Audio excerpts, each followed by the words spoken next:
Emotions over Obamacare still high as the sign-up deadline approaches, and now the law is heading to the Supreme Court again.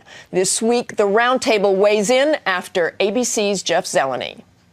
Hobby Lobby sells arts and crafts at more than 500 locations across America, but not on Sundays, so employees can spend time for family and worship. It's the Christian beliefs of David Green and his Oklahoma family, who founded Hobby Lobby 4 decades ago. They're now at the center of a Supreme Court fight over the nation's healthcare law. Should for-profit corporations be required to provide insurance coverage for morning-after pills and other kinds of contraception? The Greens say no, it violates their religious views. My convictions enter into how we run our business. But supporters of the law say only people, not companies like Hobby Lobby, can hold religious beliefs. Corporations can't pray, they don't express devotion to a god. It's the biggest challenge to the healthcare law since the court upheld a key provision in 2012.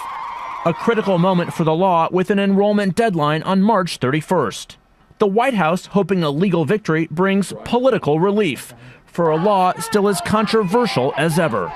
For This Week, Jeff Zeleny, ABC News, Laurel, Maryland. Thanks to Jeff, and back now with the roundtable. And I want to ask you, Dan, first, what's your instinct on this? I think the administration's case is very weak, and I think it has enormous political implications.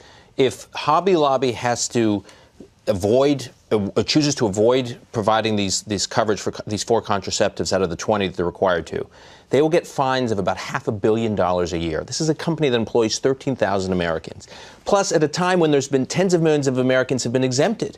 So all the selective implementation of Obamacare combined with huge fines for businesses that are actually employing Americans, I think is terrible for the overall debate over Obamacare. It continues to drive down popularity. Congressman Ellison. You know, let's step back from the whole Obamacare Affordable Care Act debate and ask ourselves what this would mean. Do we really want a corporation to be able to have its own religious views and impose them on its employees?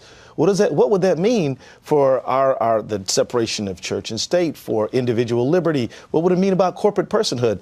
This is scary territory, and people need to win. Congressman. Look, I know the Green family. I know the company very well.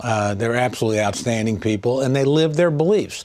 And this is about the free exercise of religious beliefs in your business. They follow these precepts in terms of opening their businesses or not opening them on Sunday and that sort of thing. So I go back, I think Dan makes a very good point. At the end of the day, we've already exempted millions and millions of people. We exempt religious institutions. This is a privately held corporation, by the way.